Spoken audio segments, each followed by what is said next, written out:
Hi, I am Professor P. Manokar, Senior Consultant Cardiologist, Kaveri Hospital, Vadapalani. Blood ப்ரெஷருக்கும் இரத்த கொதிப்புக்கும் இதய நோய்க்கும் என்ன சம்மந்தம் இருக்குது அப்படின்னு நிறையா கேள்விகள் கேட்பாங்க. இதில் புரிஞ்சிக்க வேண்டிய கருத்து என்னென்னா, பிளட் ப்ரெஷர் தட் இஸ் இரத்த கொதிப்பு தான் one of the biggest correctable ஃபேக்டர்ஸ்னு சொல்லலாம். தட் மீன்ஸ் என்னென்னா, பிபியை நம்ம சரி பண்ணிட்டால் நிறைய விஷயத்தை குறைக்க முடியும். ஆனால் டைரெக்டாக பார்த்திங்கன்னா மாரடைப்பு தட் இஸ் ஹார்ட் அட்டாக்கில் பிபியோட ரோல் கம்மி. பட் மற்ற விஷயத்தில் இன்டைரக்டாக நிறைய ரோல். ஃபார் எக்ஸாம்பிள் பக்கவாதம், நம்ம கை கால் வழங்காமல் போயிடுது.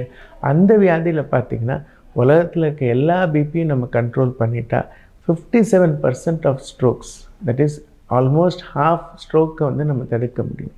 ரெண்டாவது 50% of kidney failure. In fact kidney doctor கேட்டிங்கன்னா சர்க்கரை வியாதியும் பிபியும் தான் main reasons kidney failure. So நம்ம பிபியை கண்ட்ரோல் பண்ணால் more than 50% strokes, more than 50% of kidney failure தடுக்க முடியும்.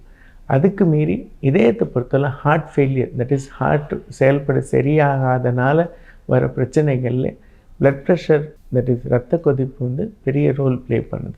டைரெக்டாக மாரடைப்பில் ரோல் கம்மியாக இருந்தாலும் ஹார்ட் ஃபெயிலியரில் பிளட் ப்ரெஷர் மேனேஜ்மெண்ட் ரொம்ப ரொம்ப இம்பார்ட்டண்ட்.